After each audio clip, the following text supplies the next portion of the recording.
everybody. Welcome to another show, the Super Sports Collection Show. My name is Bruce Starr. And, I've been collecting cards for a long, long time, collecting memorabilia. And my dad took me to Shea Stadium, the old Shea Stadium that you see in the background, and the old Yankee Stadium. And I collected every program to every game that I went to, and we went to a lot of games to the point where I was begging my dad not to take me to every game. JoJo, I went to a game in December. It was either the 12th or the 13th when the New York Giants were playing the Baltimore Colts at Yankee Stadium. It must have been, 10 degrees and the wind whipping around. I was suffering like a pig, and everybody was drinking from these little silver things. I said, I want some of that to try to keep me warm. But JoJo Townsell is my guest today. He has been mentoring students for 25 years. He's president at Me for Incredible Youth, MEFIYI. And that's what really drew me to want to do a show with him, because we're both so dedicated to kids. Let me tell you a little bit about him. He was drafted in the third round of the draft, 83 draft, 79th overall. That's really impressive, by the New York Jets. He's 5'9" and 180. And that's what I am.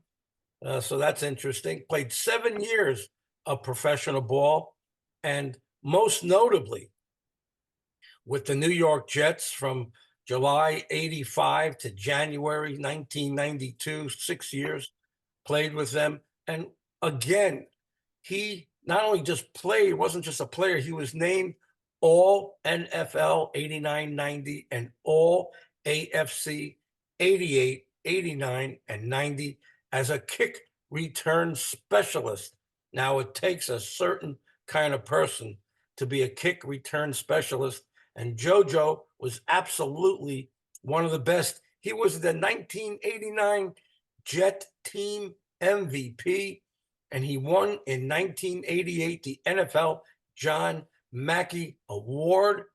And that was quite a career. JoJo, I want to thank you so much for joining me on the show and sharing some of your experiences that you had as a professional athlete. So welcome to the show, JoJo. All right, thank you, Bruce. Glad to be here. So you're on the West Coast. I know that. Are you in the Las Vegas area? Is that where you're do your? Northern Nevada, Oh, okay. Reno, Okay. Lake Tahoe area. Great. So JoJo, please tell me about the college that you went to, and how you felt you did in college, that you were able to get the attention of the NFL. Well, I played my college ball at UCLA, and during that time at UCLA, we really it was kind of a stockpile of NFL prospects. So I believe when I came into the league, um, those late 80s, early 90s, I mean, UCLA was either the first or second college team that had NFL players on the rosters. So when I went there, I actually I had to practice against an NFL caliber secondary, because all those guys ended up playing in the NFL. And so that was my experience in regards to learning what it took to improve and be able to get on the field.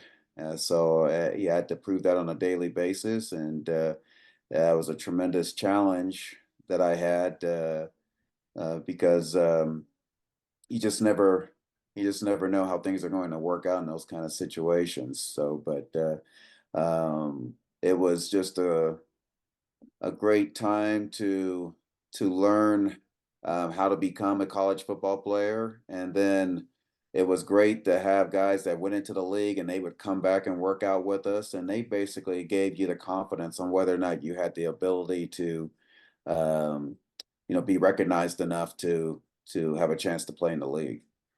Who were some of the guys that you played against back then? Um, as far as on our UCLA team, Yeah, you said you played the NFL caliber. A lot of the guys went on to play. well, we had a couple of Jet players, Freeman McNeil and Johnny Lynn. Wow. They were both part of our elder statesmen when I went there. Kenny Easley, Hall of Famer. Jerry Robinson, who was a first round draft pick, was the actually the first player in NCAA history that was a three-time first team All American at linebacker. Wow. He played with the Philadelphia Eagles and with the Raiders. Um, we had Bobby Hosea, who actually became a coach also in the league for a little bit. Um, yeah.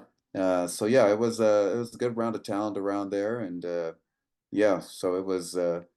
There's like I said, we had a pretty good who's who of people that from all positions that were there. So it was a great time, and not only that, our crosstown rivals USC, they were right there too. So they had a tremendous recruiting class. So um, football in California was pretty strong at that time. I tell you, to be able to go to college at UCLA or USC, I mean, not only did you, I'm sure, have a great experience with the college, but I'm sure the social life there at UCLA. I mean, it doesn't the campus. It just doesn't get any better than that. Well, it was the best time of my life. So it was, I redshirted my first year, which was good for me because I came from Reno, Nevada, and at that time, I think the campus of UCLA was bigger than downtown Reno. So that was a big, change in lifestyle. Um, and experience and exposure. So it did it. I wasn't keen on redshirting that first year, but that was probably the best thing that happened to me in regards to cultivating my football development. So, but it was 5 years, best time of my life. Still have long time relationships, and it's always great to go back and see the guys when we do have reunions or going to see the present team play. What would you say your skills, the ones that really shine the most, that got you into the NFL? You know, hands, speed, probably all that. But what would you say really got you to the NFL? Uh, I believe, obviously as a receiver, you got to be able to, catch the ball well, and the same thing as a return specialist. But yeah, I think my best thing was probably just route running. I ran routes pretty good, and a lot of that had to do with UCLA. I had a really good receiver coach that actually played. His name was Norm Anderson. He actually played with the Chicago Bears, but he was a UCLA alumnus that came back and coach, and he taught me the craft because I came in as a running back at UCLA. So I had to learn how to become a receiver. And so he taught me how to run the routes and the footwork, and then obviously you put your talent and your expression to those routes. And but I think my route running was good. Um, and I'll be honest, I say it was pretty much second to none. I always felt very confident running routes against anybody, and then catching the ball, and then again, both with UCLA and with the Jets, we had people that were just high caliber. So if you wanted to get on the field, there were no days off. So that was probably the best thing about UCLA and being with the Jets, was that we always had some wonderful, talented people, and we were all the best of friends. Though we were fighting for playing time, so we all knew that. But we would root for each other, but we'd always challenge each other, and we learned from each other. So um, those things, they go hand in hand. I mean, when you talk about team sports, it's really the relationships.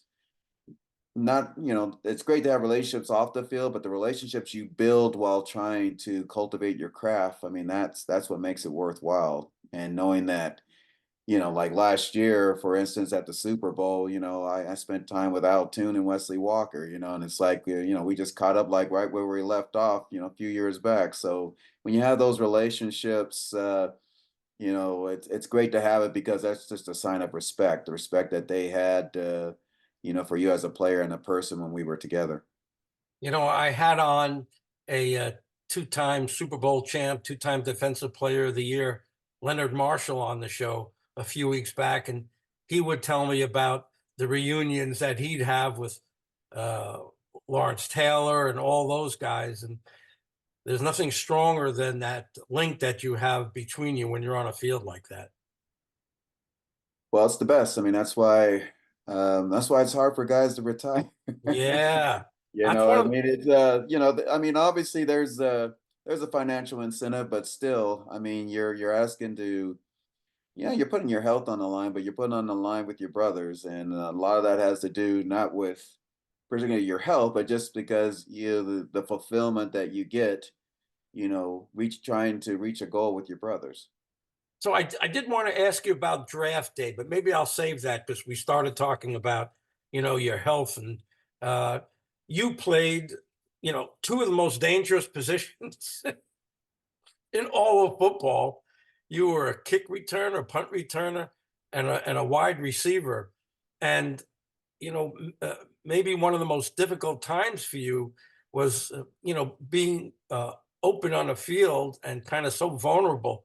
I remember you took a hit that kind of shook up the whole, uh, not just the whole metropolitan area, New York metropolitan area, maybe the whole football world that was watching that game that you were playing, where you took that pretty tough hit. Yeah, that was coming over the middle, and um had a good hit. I mean, and we were playing on that wonderful artificial surface, so yeah, that banged my head on the surface, so that kind of got me a little dizzy. So yeah, so wasn't a fun time. So No, that that wasn't. And being a returner of any kind, of kick returner, punt returner, I mean, that is definitely the most dangerous job in football. Did you love that? well, I enjoyed it enough. I mean, it's partly because um,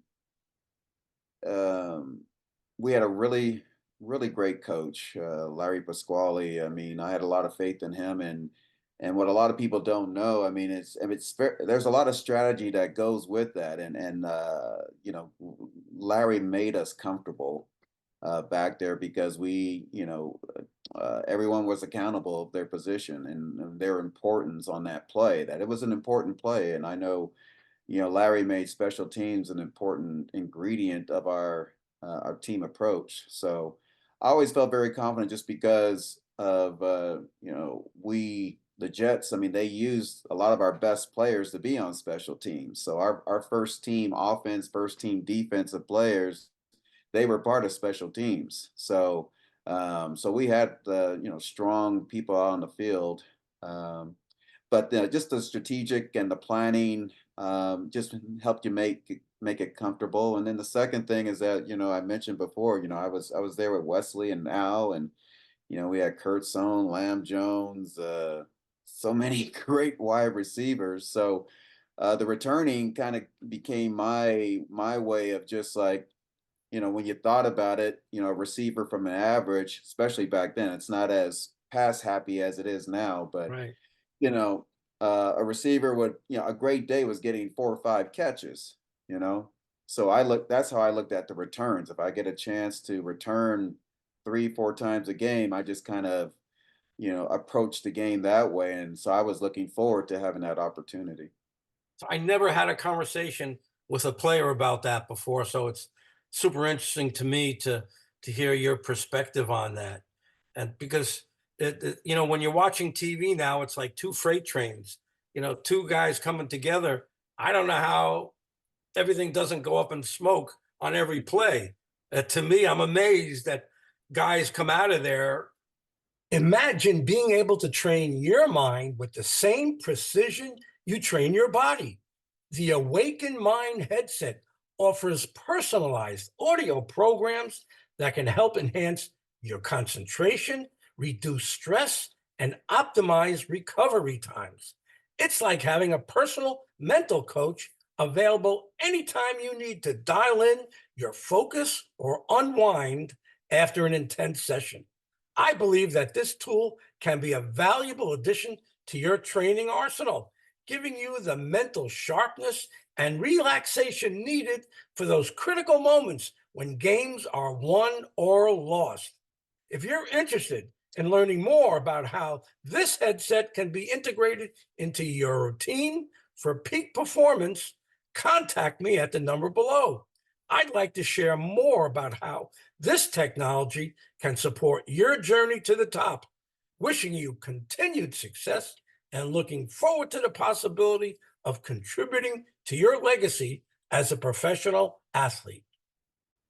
What is Well, it there. like to get hit so hard? I mean, is it something that stays with you for days, weeks, or do you recover kind of quickly because you're basically a strong person?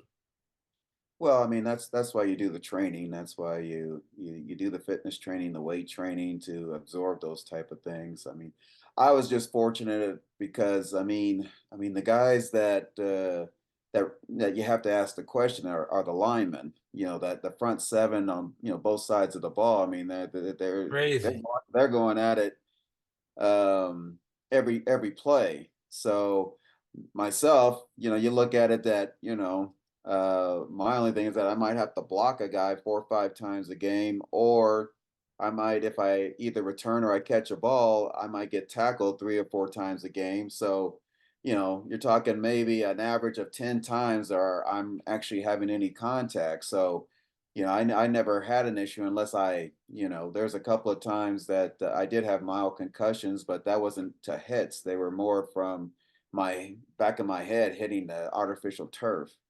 But I was fine the next day. It wasn't something that was long lasting.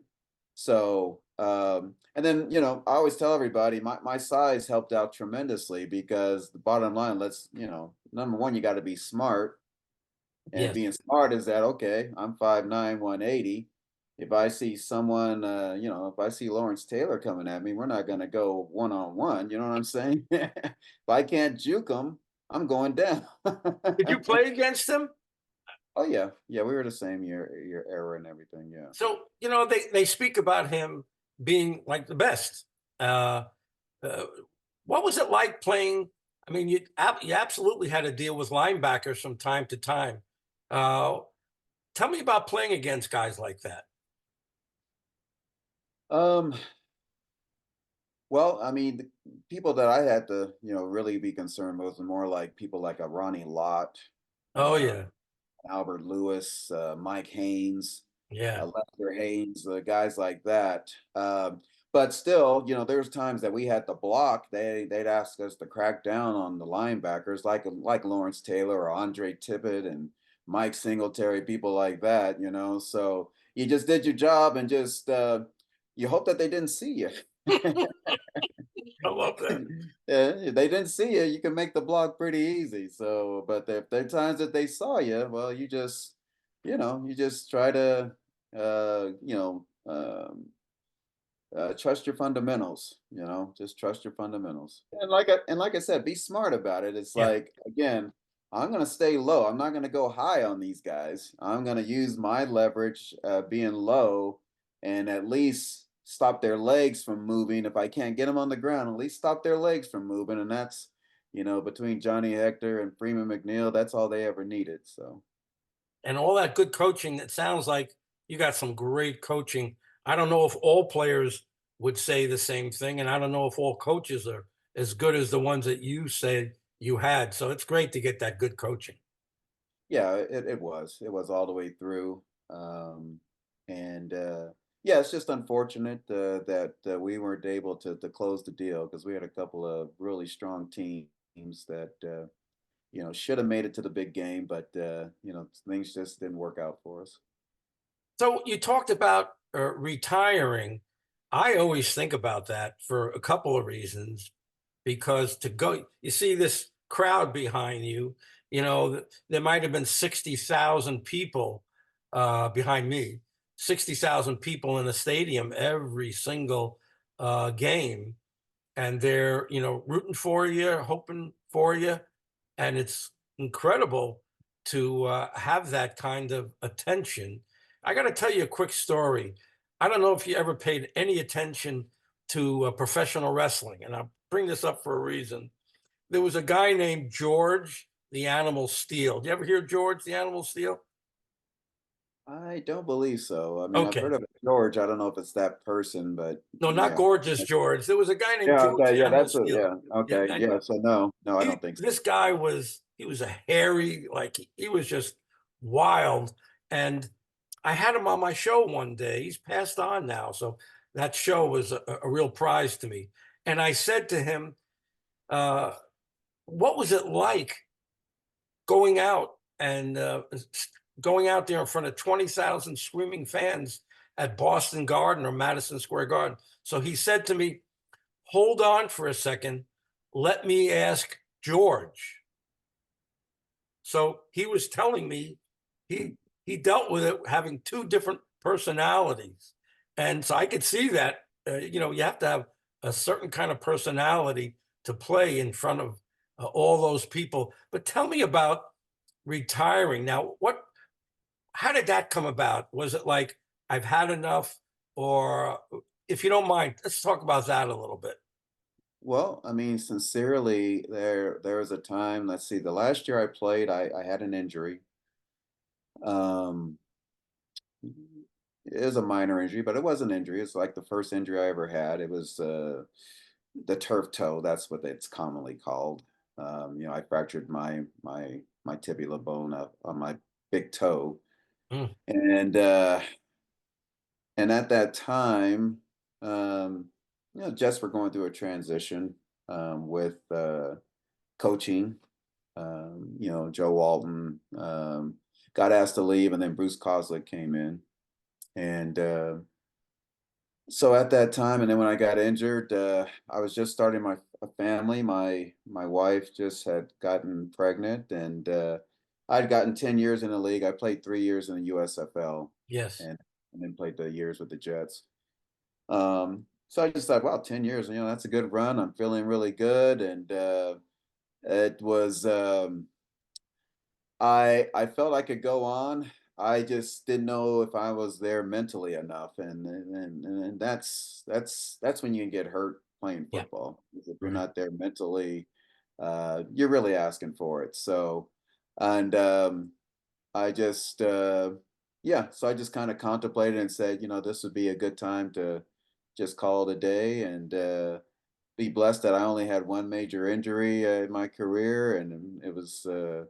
Um, and I just thought I had between my family and other ventures, I just thought it was a good time for me to look forward to those things. Would it be fun for you if I brought up some of your cards?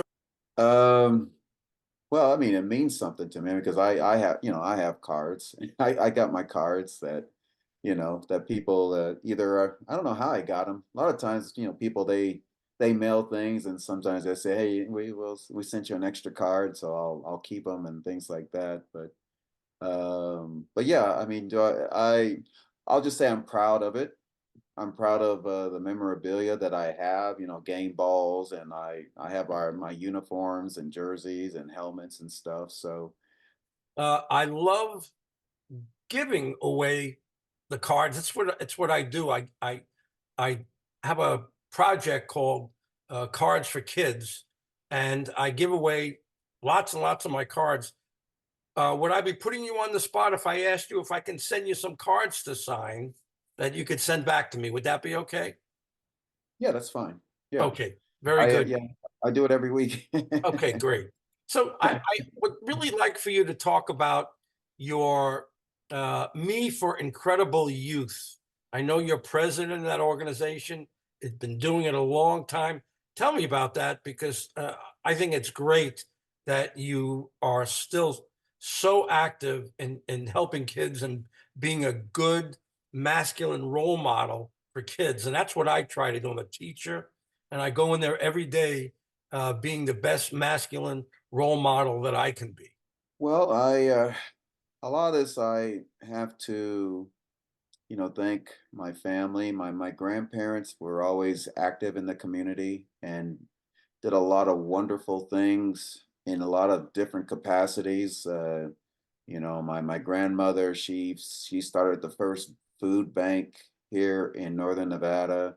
Um, they were able to bring us infrastructure where I grew up. We didn't have any infrastructure. They were able to get infrastructure in our neighborhood back in a time where it was even tough for people of color to even buy real estate.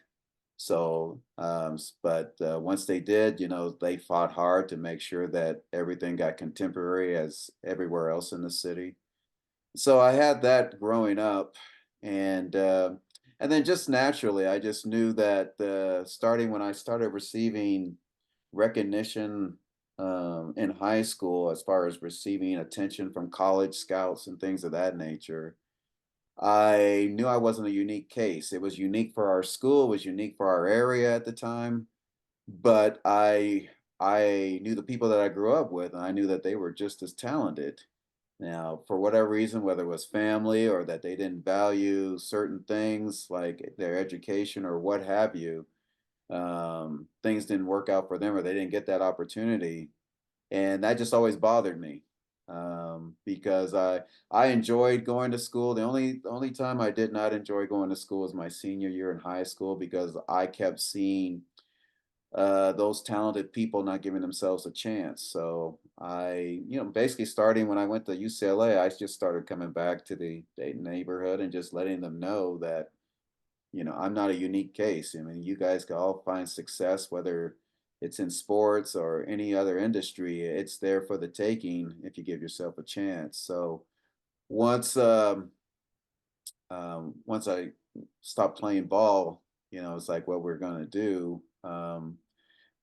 It's like, well, that was just a way that I can concentrate my efforts on a whole new level in that to reaching out to any students that we can come across with and just kind of giving them the understanding that they have a gift and that gift needs to be shared, but that also gift needs to um, have that that you understand that you can impact your community. And so that's what we kind of do at Me for Incredible Youth. We mentor our students mainly starting in sixth grade and try to mentor them through high school. Our main goal is make sure that all of our students become high school graduates because that is the pinnacle of being able to have options in life that can help you become successful. Whether you go to college or any other type of training, that's fine. But that's the blueprint, and obviously I use it in my presentations, letting them know that as you admire myself being an NFL player, I would not have become an NFL player if I did not become a high school graduate first. And so that's our first goal. Our second goal is that is just understanding that again, the opportunities that are out there. So it's for our students to get connected to the business community. Our business community, they see our students as the future of commerce. So we just try to our best to bring those two sectors together as much as possible so they can get a clear understanding of the talent that's coming up from the business side and our students can see the opportunity that they can become the success that they'd like to be. And a lot of that success for our students is just, will I ever have a chance to become financially independent? And so we make sure that we expose them to all the different things on how to become a responsible adult, an employable adult, or a business owner. And if sports is part of their future or college, we also mentor them on how to go through the correct process of that. And if there's anything that we try to get our students to learn about is how they can avoid student debt. Really? Okay. And either student debt, and if they do not have the interest in higher education, is to build those relationships. That their voice matters. Our technology is just tremendous from back in our day, Bruce, as you know, but our voice matters, and the community they want to hear your voice more than they want to have you text them, email them, what have you, TikTok them. They want to hear the real you. They want to hear the real voice, and they want to hear that passion in your voice. And so we provide those type of um, exercises for our students to become comfortable within their skin, so they can go ahead and rock the world. What a great message, JoJo. And that's exactly why I'm doing what I can with, whatever limited resources that I have. And I've got the whole school that I'm teaching at. Now they're all exchanging cards and talking to each other and going in the corner and looking at cards. And I'm really proud of that because it's exactly what I was hoping would happen, that they'd get off the computer and they would start talking to each other and negotiating with each other. And imagine being able to train your mind with the same precision you train your body. The Awaken Mind headset offers personalized audio programs that can help enhance your concentration, reduce stress, and optimize recovery times. It's like having a personal mental coach available anytime you need to dial in your focus or unwind after an intense session. I believe that this tool can be a valuable addition to your training arsenal, giving you the mental sharpness and relaxation needed for those critical moments when games are won or lost. If you're interested in learning more about how this headset can be integrated into your routine for peak performance, contact me at the number below. I'd like to share more about how this technology can support your journey to the top. Wishing you continued success and looking forward to the possibility of contributing to your legacy as a professional athlete.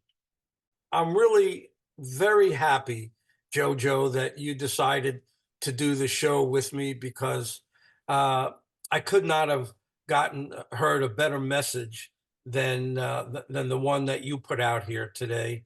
And I know it probably wasn't all that comfortable accepting an invitation from me, someone you don't know, someone outside of your world. And I I appreciate the trust that you had in me, and I have a lot of gratitude for that. Thank you. Well, it's my pleasure, Bruce, and thank you for all you do. And yeah, it's hey, we're all in this together, right? That's I right. mean, well, like I said, I think the thing, it's about the kids, it's about the next generation, and it's making them understand that they have something special to share to the world. So whatever we can do to get them to do that, it's a win for us all. God bless, JoJo. God has already blessed you with that beautiful heart that you have, and thanks again for being in on the show. Thanks everybody for watching, and we'll see you again next time. Bye bye, everybody.